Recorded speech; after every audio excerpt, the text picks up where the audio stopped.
গোয়া একটি ক্ষুদ্রতম কিন্তু অত্যন্ত জনপ্রিয় রাজ্য। আর আমরা অনেকেই অনেকবার প্ল্যান করে থাকি গোয়া আসার, কিন্তু সবসময় ঠিক হয়ে ওঠে না, কি তাই না? সে বন্ধু বান্ধবদের সাথে হোক, ফ্যামিলি বা তোমার পার্টনারের সাথে। তুমি পার্টি অ্যানিম্যাল হও কি নেচার লাভার, ঠিকভাবে গোয়া যদি ঘোরো তুমি আরেকবার গোয়া যেতে বাধ্য হবে। গোয়ার local cuisine, culture, tradition, temples, churches, sea beaches যদি ঠিকভাবে এক্সপ্লোর করো তুমি গোয়ার প্রেমে পড়ে যাবে। আর যদি বর্ষাকালে যাও তাহলে তো কথাই নেই। হ্যাঁ মানছি মাঝে মধ্যে প্রচুর বৃষ্টি হয় আর সেটা সত্যি অসহ্যকর, কিন্তু একবার হলেও মনসুনে গোয়া ঘুরে এসো। এই গোয়ার সিরিজে তোমাদের সাথে শেয়ার করব বর্ষায় গোয়াটাকে কি সুন্দর দেখতে লাগে আর কোন কোন অফবিট জায়গায় যাবে, কি খাবে, কি করবে, সব কিছু। তাহলে চলো এই ভিডিওটা স্টার্ট করি। My journey from Kolkata to Goa. Stay tuned. Kolkata থেকে ডাইরেক্ট বুক করেছি সাউথ গোয়া ড্যাবলিম এয়ারপোর্টের জন্য। নর্থ গোয়াতেও এয়ারপোর্ট আছে, কিন্তু ওখানে ফ্লাইটসগুলো একটু কম, আর আমার সময় অনুযায়ী সাউথ গোয়ার এই ফ্লাইটটাই বেস্ট ছিল। যেহেতু বর্ষাকাল তাই বৃষ্টি হওয়ার একটা সম্ভাবনা ছিল, আর বিশাল বৃষ্টি হচ্ছিল বলে আমার ফ্লাইটটা 1 থেকে 1.5 ঘন্টা ফ্লাইটটা আমার ডিলে হয়ে গেছিল। সময়ের সাথে সাথে আকাশটাও ক্লিয়ার হয়ে যায়, আর 2.5 ঘন্টা বাদে একদম ঠিকঠাকভাবে সাউথ গোয়াতে ল্যান্ড করে যাই। আমার হোটেল বুকিং আছে নর্থ গোয়াতে, আর সাউথ থেকে নর্থ গোয়া যেতে কিন্তু অনেকটা সময় লাগে, আর বাইরে ট্যাক্সির ফেয়ার প্রচুর, অলমোস্ট 1500 থেকে 2000 টাকা। কিন্তু এয়ারপোর্টের ভেতরে গভর্নমেন্ট ট্যাক্সি স্ট্যান্ড আছে, সেখান থেকে বুক করতে পারো। আর লাকিলি আমি ওখান থেকে ডাইরেক্ট এসি বাস পেয়ে গেছিলাম ফ্রম এয়ারপোর্ট টু কালাঙ্গুট। এটা কিন্তু প্রত্যেকটা সময় থাকে না, অনলাইনে টাইমটা একটু দেখে নেবে। বাস ফেয়ার নিয়েছিল 200 টাকা। রাস্তায় আস্তে আস্তে সাউথ গোয়ার খুব সুন্দর ভিউজ দেখতে পাবে। পাঞ্জিম ব্রিজটাও খুব দারুণ, ওটা ক্রস করে আসতে হবে। অলমোস্ট 1.5 থেকে 2 ঘন্টা পর আমি এসে পৌঁছালাম কালাঙ্গুট বাস স্ট্যান্ড। তারপরে ওখান থেকে 1 কিলোমিটার মতন হেঁটে পৌঁছে গেলাম আমার হোটেল। চলো তোমাদেরকে হোটেলটা একবার দেখিয়ে দিই। একটা মিডিয়াম সাইজের এসি রুম, সাথে ছিল ড্রেসিং টেবিল, আয়না, চেয়ার, খাটটাও বেশ ভালো ছিল, শুয়ে আরাম ছিল, সব কিছুই ঠিকঠাক। টয়লেট্রিজও প্রোভাইড করেছে। ভালো লেগেছে যে ওরা একটা ফ্রিজ দিয়েছে। আর একটা ভালো জিনিস হচ্ছে ওদের ব্যালকানিটা, যেখানে আমি অনেকটা সময় কাটিয়েছি। ব্যালকানি থেকে দেখা যাচ্ছিল সুইমিং পুলটা। বর্ষাকালে সি বিচে না যেতে পারলে সুইমিং পুলে তুমি অনেকটা সময় কাটাতে পারবে। সারাদিন এত ট্রাভেল করে সিরিয়াসলি বলছি খুবই টায়ার্ড হয়ে গেছিলাম। আর সন্ধ্যার দিকে একটুখানি বেরিয়েছিলাম, গেছিলাম কালাঙ্গুট সি বিচে। গিয়ে ভাইবসটা ভালোই মজা করলাম। রুমে এসে তাড়াতাড়ি শুয়ে পড়লাম, কারণ নেক্সট দিন যেখানে আমি তোমাদেরকে এখন নিয়ে এসেছি সেটা হচ্ছে ফোর্ট আগোডা। ফোর্ট আগোডা ঢোকার এন্ট্রেন্সের সামনেই টিকিট কাউন্টার আছে, প্লাস ওখানে পার্কিং লটও আছে। এই পর্তুগিজ দুর্গটি 1700 শতাব্দীর, আর এটা কিন্তু খুবই ফেমাস একটা ট্যুরিস্ট স্পট। আগোডা কথার মানে হচ্ছে পর্তুগিজ ভাষায় মিষ্টি জল। আগেকার দিনে এখানে একটা মিষ্টি জলের ঝর্ণা ছিল, যেখান থেকে জাহাজে জল ভরা হতো। পোর্টের ভেতরে একটি লাইট হাউস আছে, যেটা একটা সময়ে কাজ করতো, আর একটা আর্ট গ্যালারি আছে, যেখানে কিন্তু নানান তথ্য দেওয়া আছে উইথ পিকচার।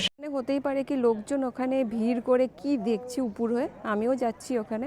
অ্যাকচুয়ালি ওদিকে হচ্ছে সমুদ্র, তো ওখানে এসে বেশ ভালো লাগছে, পাড়ে ঢেউ ঢেউ ভাঙছে। তো এটা হচ্ছে তোমার ফুল প্রেমাইসেসটা। এই ফোর্ট আগোডার এটা হচ্ছে আপার পোর্শন, লোয়ার পোর্শনও আছে। এটা হচ্ছে সেই লাইট হাউসটা, যেটা এখন বন্ধ, আর চতুর্দিকে ফটো সেশনস চলছে। আর এখান থেকে মান্ডবী নদী এবং আরব সাগরের মোহনা দেখা যায়, যেটা দেখতে জাস্ট অ্যামেজিং লাগে। এখানে একটা খুব সুন্দর জায়গা, আমরা ঘুরতে এসেছি। ওইখানে যে ছেলেগুলোকে দেখতে পাচ্ছ দাঁড়িয়ে ওখানে সিগারেট খাচ্ছে, which is not allowed.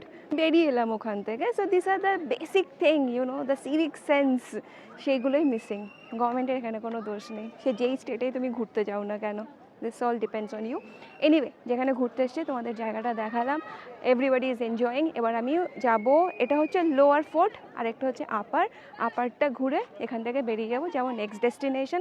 আপাতত বৃষ্টি নেই, আই ডোন্ট ওয়ান্ট বৃষ্টি স্পয়েল করে দিক, বাট পড়ুক, হালকা হালকা ড্রিজল করুক। দেখো জায়গাটা কি সুন্দর, জাস্ট দারুণ জায়গাটা, অসম। সো আমরা ওই দিকটাতে ছিলাম, এখন হাঁটতে হাঁটতে এখানে চলে এসেছি। আর এন্ট্রেন্স হচ্ছে তোমার ওইখানটা দিয়ে। বৃষ্টিতে আসার এটাই মজা, কি দেখো চতুর্দিক পুরো গ্রিন গ্রিন। অ্যান্ড এখান থেকে বেরিয়ে অন্য রুটে যাব। এই আগোডা ফোর্ট থেকে বেরিয়ে এদিকে কিন্তু অনেক ছোট ছোট স্টলস আছে খাওয়ার দাওয়ারের, সেসব খেয়ে দে। আর সামনে হচ্ছে গিয়ে তোমার পার্কিং। গোয়াতে বেস্ট হচ্ছে এরকম স্কুটি ভাড়া করে নেবে, 4 হুইলারও পাওয়া যায়, ডিপেন্ড করছে তোমার বাজেট কিরকম, আর লাইসেন্স থাকা কিন্তু ম্যান্ডেটরি।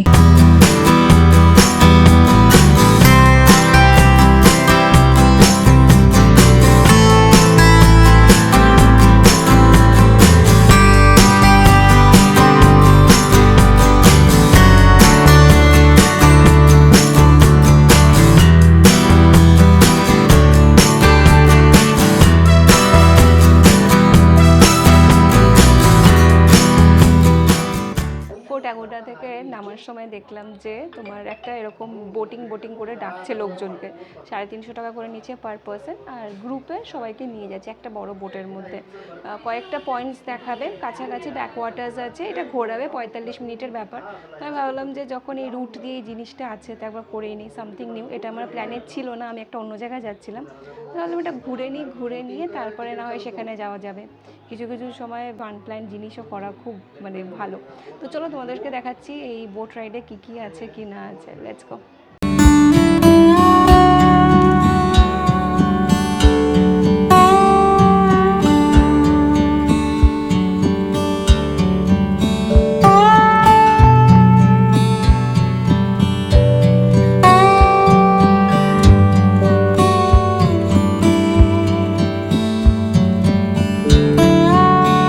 ব্যাকওয়াটার্সে বোট রাইড করতে করতে দেখালো আমাদেরকে নানান বাংলোস, রিসর্টস, তার সাথে দেখালো একটা ছোট্ট ম্যানগ্রোভ ফরেস্ট আর অনেক কোকোনাট ল্যান্ড, মানে প্রচুর নারকেল গাছ ওই জায়গাটাতে।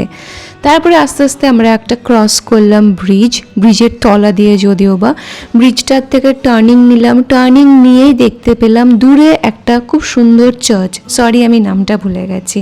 আর বৃষ্টি হওয়াতে চতুর্দিক যেন আরেকটু বেশি পরিষ্কার লাগছিল, আরেকটু বেশি সবুজ লাগছিল। যাই হোক, নেক্সট যেটা দেখলাম সেটা হলো গোয়ার বিখ্যাত নাইট ক্লাব এলপিকে ওয়াটার ফ্রন্ট, লাভ প্যাশন কর্মা। নদীর ওপর থেকে যেটা স্পষ্ট দেখা যাচ্ছে সেটি হচ্ছে দ্য স্লিপিং লেডি বা রিক্লাইনিং লেডি, যেটি ল্যাটেরাইট পাথর এবং ঘাস দিয়ে তৈরি। আর আপনি যদি এই ক্লাবে ডাইরেক্টলি আসতে চান তাহলে ক্যান্ডোলিমের এলপিকে নাইট ক্লাব বললেই হবে। নেক্সট দেখালো হচ্ছে একটা গণেশ ঠাকুরের মন্দির, আর এই সবকটাই কিন্তু বোটের থ্রু দিয়ে দেখাচ্ছে, আপনি কোথাও নেমে দেখতে পারবেন না। আর তারপরেই এলো একটি শিবলিঙ্গ মন্দির, যেটা দেখতে কিন্তু দারুণ লাগছিল।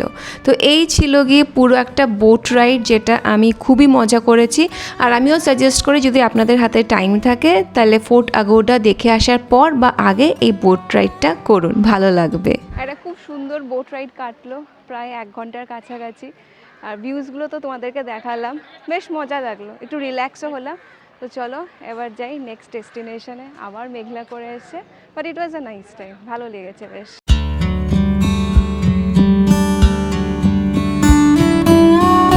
নেক্সট যে জায়গাটাতে এসে পৌঁছালাম সে জায়গাটার নাম হচ্ছে সালিগাঁও। এই গ্রামের চারপাশে জুড়ে রয়েছে বিস্তীর্ণ সবুজ ধানক্ষেত এবং সারি সারি নারকেল গাছ, যা সত্যি মনকে শান্ত করে। তোমার যদি নেচার ভালো লাগে আর শান্ত পরিবেশ, তাহলে এই জায়গাটা একবার এসে ঘুরে যেতে পারো।